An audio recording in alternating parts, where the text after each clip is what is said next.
Hey everybody, um, thanks for joining and watching my video today.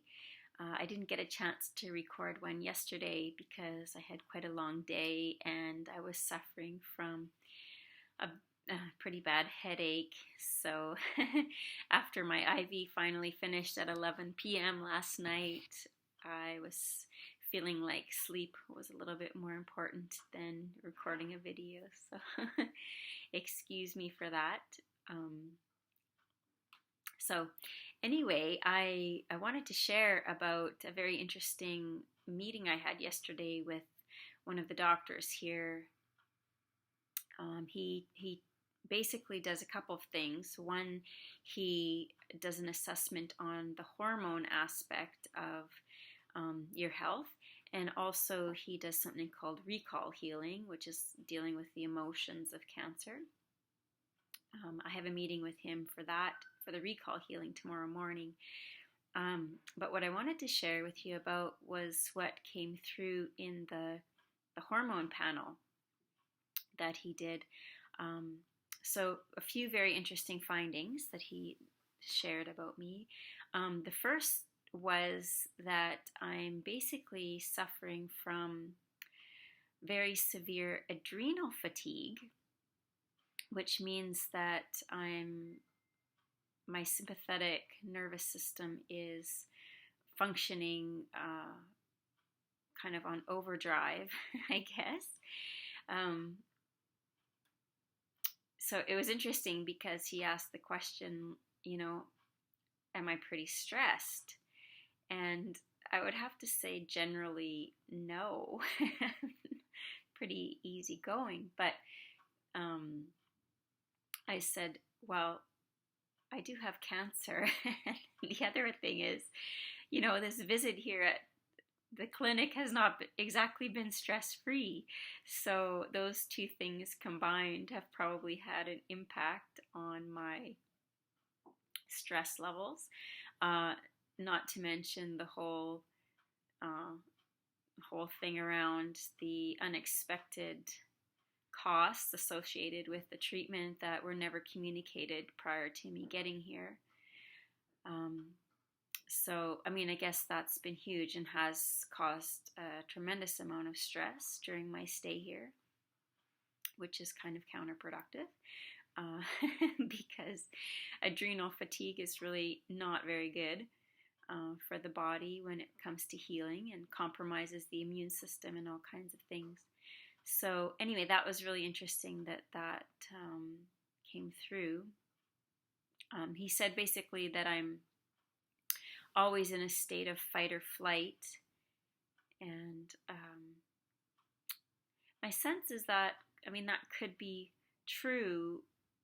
Not just during my stay here, but yeah, I've just been thinking a lot about my life and growing up, and different time periods in my life and ways of being, and I can see that maybe there is maybe a subconscious or sort of an underlying level of stress that is always there, So anyway, I'm still still kind of just sitting with that and getting present to that and seeing what comes up. And perhaps tomorrow in the session that we have, the recall healing, I'll learn a lot more about maybe some things that might be relating to that in the present for me. Another thing that came through in that hormone test and panel is that I have extremely high estradiol levels, and I was so glad to have this hormone test finally done, because I've read in many books that estradiol levels being high can either cause breast cancer or contribute to recurrence of breast cancer. And I remember back in 2011, I went and paid a lot of money to go see a hormone specialist to see if he could help me figure out my hormones. And basically, he told me that not to worry about that in that moment, and that I should just go and have surgery and get rid of the cancer, and then look at the hormones later, perhaps. Anyway, I was pretty disappointed in that response and thought it was a waste of money, perhaps, to go see somebody like that. But anyway, I had asked my family doctor as well as my surgeon several times about being tested for hormones and estrogen levels in my body, because there are different types of estrogen. Estradiol is one that is, like I said, can contribute to cancer. And every time I asked about it, I was told that those things had nothing to do with cancer. So I'm learning something very different here. And so it was kind of, I guess, a confirmation of what I instinctually felt needed to be addressed, and that was my hormone levels, and that if they could be somehow rebalanced and the estradiol levels,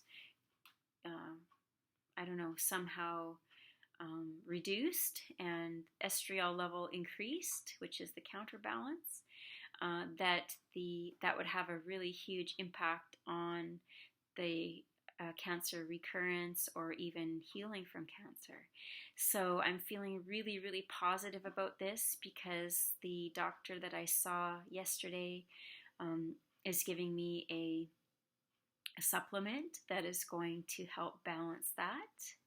So yay! That's finally going to be looked at and dealt with. That was the second thing.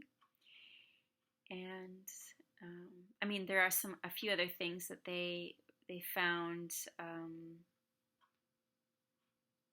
I have an overstimulated thyroid, so I'm going to get some supplementation to help with that.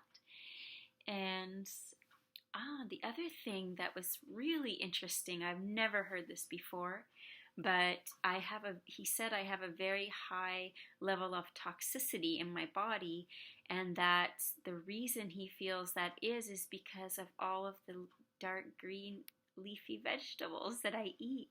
And he gave me an article that said that can happen, like when you eat too many dark green leafy vegetables like kale and spinach, that it can actually become toxic to the body.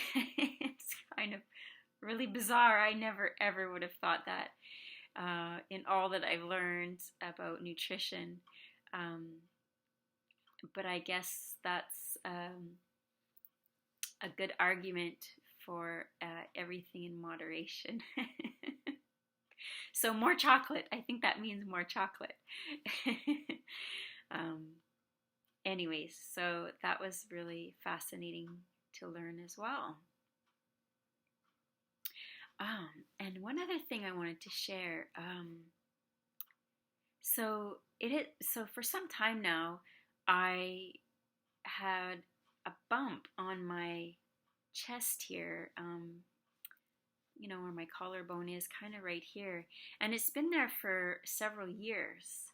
And and every now and then I would get sort of like sharp pains in there, and I always thought that it was just related to stress or anxiety, or something along those lines. And it wasn't until I had the CT scan in September that I even knew I had a mass located behind my breastbone. And when I had the CT scan, I thought it was a new mass.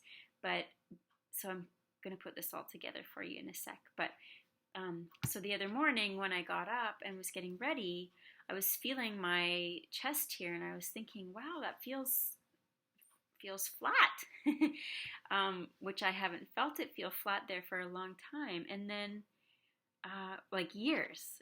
And so I just started kind of putting it together and because when I had the CT scan, it was never shown to me exactly where this mass was behind my breastbone, so I just assumed it was kind of behind my breast.